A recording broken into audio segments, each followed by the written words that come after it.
지구상에서 가장 강력한 사고의 소유자로 공인받으며 시대에 의해 기술 괴물이라 불리는 일론 머스크가 최근 전 인류를 향해 상식을 뒤흔드는 폭탄 선언을 다시 한번 던졌습니다. 이는 단순한 경고를 넘어 하나의 시대가 끝났음을 알리는 단대사 선고와도 같습니다. 우리는 지금까지 평생의 절반 이상을 바쳐 쌓아온 이른바 경험과 사회적 생존 법칙, 머지않은 미래의 어느 아침, 유통기한이 지난 폐지처럼 역사 속으로 가차없이 버려질 수 있다는 사실을 냉정하게 직시해야 합니다.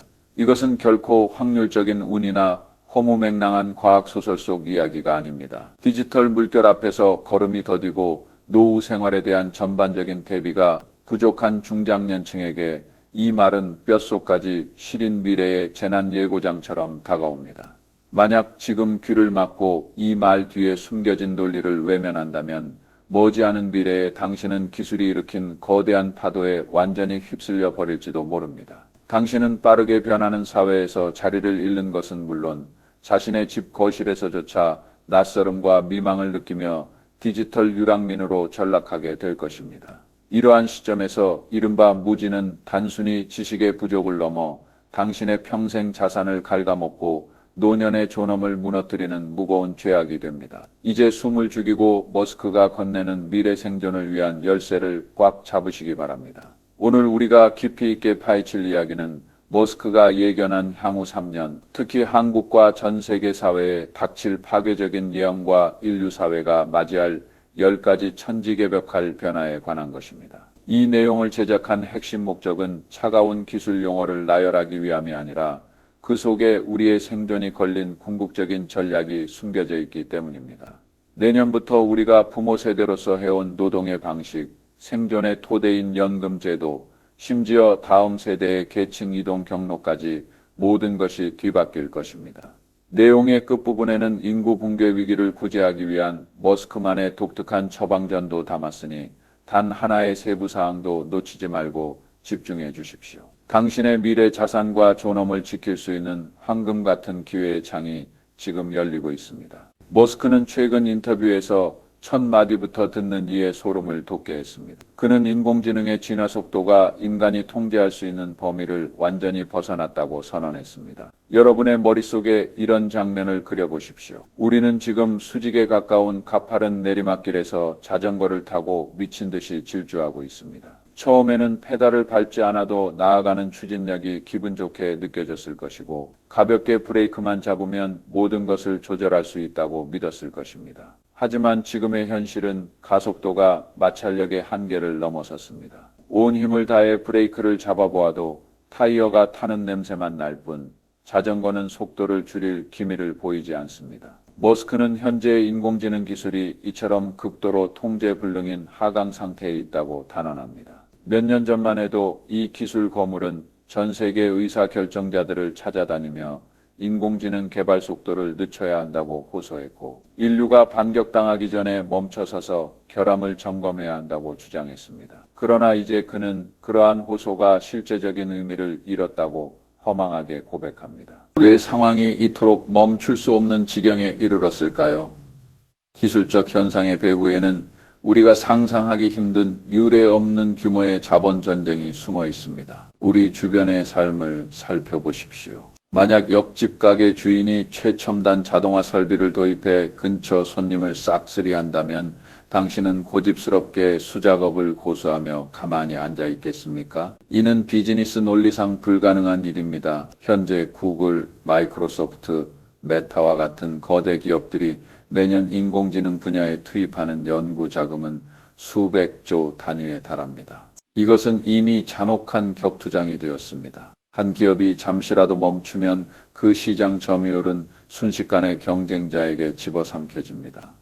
더 깊은 차원의 다툼은 국가 간에 벌어지고 있습니다. 중국과 미국 같은 강대국들은 국군을 걸고 인공지능 패권 경쟁을 벌이고 있으며 그 긴장감은 냉전 시대의 우주 경쟁에 못지않습니다. 머스크는 이를 정지 버튼도 없고 출력 조절도 불가능한 폭주하는 열차로 묘사했습니다. 또 하나 두려운 사실은 기술이 무너지는 속도가 너무나 빨라져서 우리가 매일 아침 눈을 뜰 때마다 어제의 인지가 새로운 세상의 빛에 의해 산산조각 난다는 점입니다. 어제 인공지능이 색채를 이해하려 애썼다면 오늘은 이미 독자적으로 문학고전을 창작하고 있으며 내일은 단 몇 초 만에 웅장한 영화 시나리오를 만들어낼지도 모릅니다. 이러한 격동적인 변화 앞에서 머스크는 날카롭고 피할 수 없는 질문을 던집니다. 당신은 계속 입을 벌린 채 당황해하는 방관자로 남겠습니까?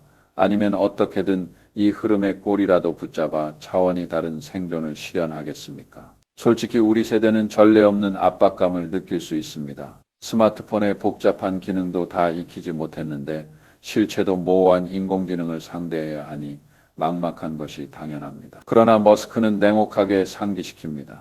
변혁은 이미 일어났으며 그 누구도 면제권을 받을 수 없다고 말입니다. 머스크의 두 번째 충격적인 논점은 그 공포스러운 특이점에 관한 것입니다. 특이점이란 기술 진화의 기울기가 무한대가 되어 인간의 논리적 사고로는 더 이상 미래를 예측할 수 없는 지점을 말합니다. 마치 블랙홀의 사건 지평선처럼 일단 넘어서면 외부 세계는 내부 정보를 알 수 없게 됩니다. 과거의 주류 미래학자들은 이 전환점이 2030년쯤 닥칠 것이라 보았고 이는 우리에게 약간의 심리적 완충지대를 주었습니다. 그러나 머스크는 그러한 낙관을 단호히 거부합니다. 그는 우리가 이미 특이점 터널의 입구에 서 있다고 믿습니다. 이는 바로 내년이나 내후년쯤 전 세계의 모든 예측 모델이 무의미한 숫자 노름으로 전락할 것임을 의미합니다. 이를 일상생활에 비유하자면 극속으로 하강하는 롤러코스터와 같습니다. 열차가 체인에 끌려 덜컹거리며 올라갈 때는 멀리 풍경도 보이고 마음은 초조해도 어느 정도 통제가 가능하다고 느낍니다. 하지만 일단 정점에 도달해 수직 하강을 시작하면 그 무중력 상태는 사고 능력을 순식간에 앗아가며 다음 초에 무슨 일이 벌어질지 생각할 겨를조차 주지 않습니다. 머스크는 인류가 지금 바로 그 하강의 출발선에 서 있다고 판단합니다. 지난 3년을 되돌아보십시오.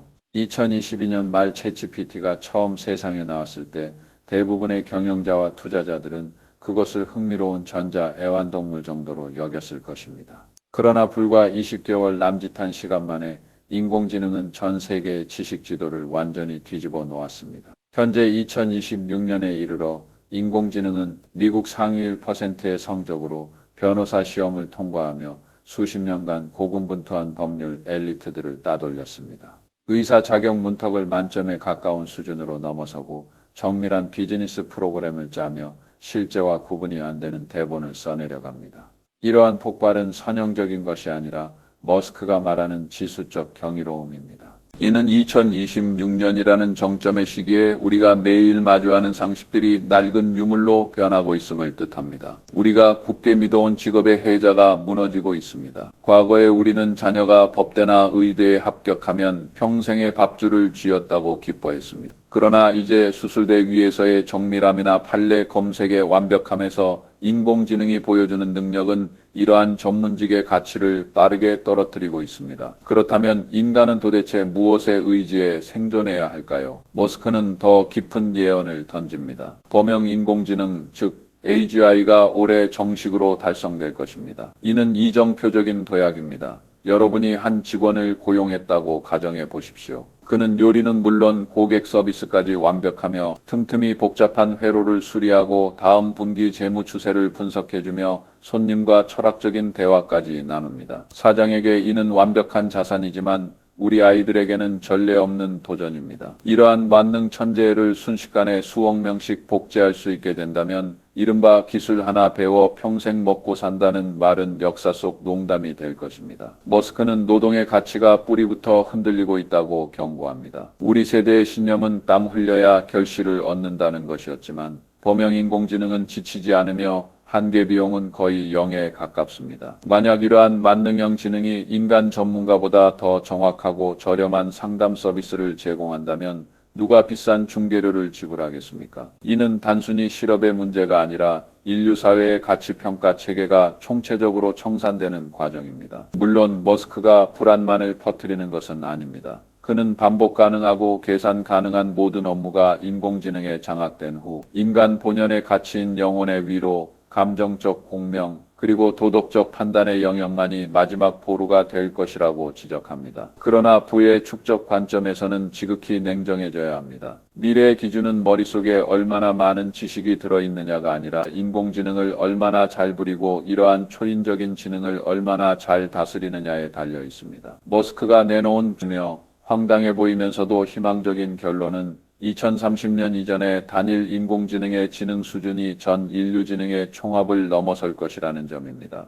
이는 아인슈타인부터 뉴턴에 이르기까지 인류 역사상의 모든 천재가 쌓아온 인지적 높이가 인공지능 앞에서는 단 몇 초간의 학습 소재에 불과할 수 있음을 의미합니다. 머스크는 알고리즘의 자아 진화 능력이 이미 시작되었다고 강조합니다. 인공지능은 더 이상 인간이 일일이 데이터를 먹여주길 기다리지 않습니다. 인터넷상의 모든 정보를 스펀지처럼 흡수하며 단 몇 분 만에 인류 역사의 모든 장서를 읽어치웁니다. 당신이 업계에서 10년간 굴러먹으며 쌓은 비기들을 인공지능은 찰나의 순간에 체계화하여 전 세계에 뿌릴 수 있습니다. 지능이 공기처럼 흔해지는 시대에 지식 그 자체는 더 이상 귀하지 않을 것입니다. 전 재산을 털어 자녀를 명문대에 보낸 부모들에게는 가혹한 말일 수 있으나 머스크는 이것이 가난과 난치병을 해결할 기회이기도 하다고 믿습니다. 지능이 거의 공짜가 될 때 우리의 지각과 사회적 규칙은 천지개벽할 변화를 맞이하게 됩니다. 머스크는 가격의 철저한 파괴라는 파격적인 개념을 제시했습니다.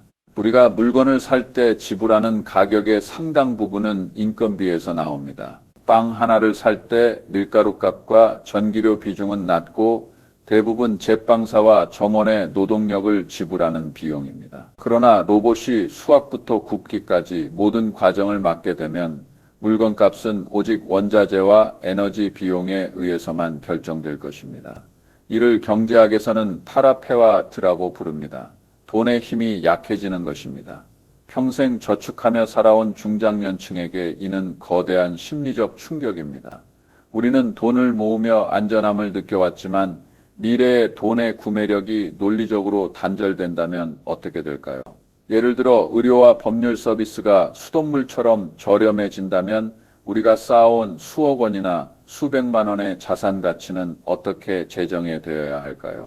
머스크는 이러한 거대한 가격 붕괴가 사회를 재편할 것이라고 예견합니다. 이것은 전례 없는 구조적 통화 수축입니다. 생산력이 폭발적으로 증가하고 공급량이 수요를 훨씬 초과할 때 물가는 바닥으로 떨어집니다.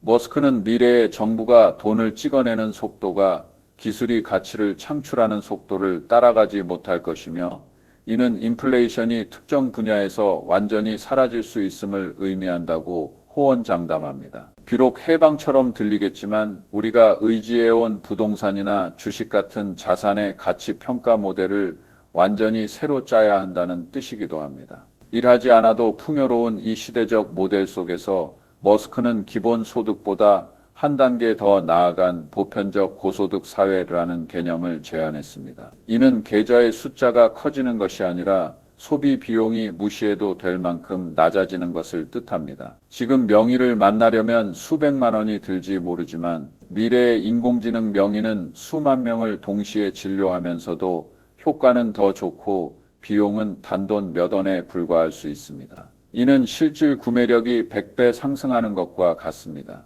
이러한 기술 주도의 보편적 복지는 머스크가 꿈꾸는 유토피아입니다. 하지만 이러한 장밋빛 미래가 오기 전 머스크는 한국과 같은 국가에 엄중한 경고를 보냈습니다. 그는 한국이 인구 붕괴의 소용돌이에 처해 있으며 출산율이 사회 유지의 기본선을 이미 밑돌고 있다고 직설적으로 지적했습니다. 이 추세라면 90년 후에는 이 나라 인구의 대부분이 사라질 것입니다. 그는 유명한 관찰 지표인 기저귀 판매량을 언급했습니다. 성인용 기저귀 판매량이 영유아용을 앞지르는 것은 국가가 황혼기에 접어들었다는 확실한 증거이며 한국은 이미 몇 년 전에 이 지점을 지났습니다. 이러한 인구 구조의 붕괴에 맞서 머스크는 한국이 살 길은 오직 세 가지뿐이라고 봅니다. 인공지능의 심층적 수용, 대규모 로봇 배치, 그리고 생명공학을 이용한 인간 수명 연장입니다. 그의 논리는 간단합니다. 젊은이가 줄어든다면 기계로 노동력 공백을 메우고 기존의 노년층이 더 오래 건강하게 살면서 지혜를 계속 나누게 하는 것입니다. 특히 수명 연장에 관해 머스크는 인간이 150세까지 살 수 있는 시대에 곧 진입할 것이라 확신합니다. 이것이 실현된다면 한국은 멸망하는 국가가 아니라 기술로 지탱되는 새로운 장수 사회의 모델이 될 것입니다. 마지막으로 이 긴박한 예언들을 정리해 보겠습니다. 첫째, 인공지능의 진화는 이미 미개척지에 들어섰으며 2026년 범용 인공지능의 탄생은 인간 노동 가치에 대한 최종 심판이 될 것입니다. 둘째, 가격 파괴가 우리를 물가가 극도로 낮은 풍요의 시대로 인도할 것이며 돈의 정의가 다시 쓰일 것입니다. 셋째, 인구 보너스는 사라졌지만 기술 보너스가 새로운 구원의 밧줄이 될 것입니다. 투자자이자 가정의 기둥인 우리에게 제가 드리고 싶은 조언은 결코 두려워하지 말라는 것입니다.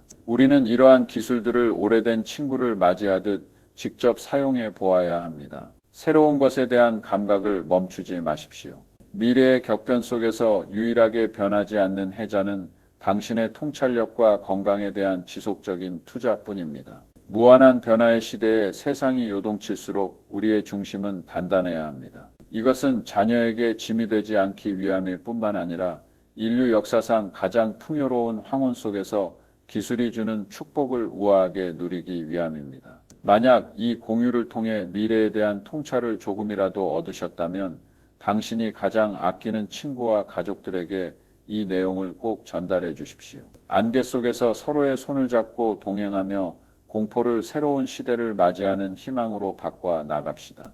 이 깊이 있는 여정에 끝까지 함께 해주셔서 감사합니다.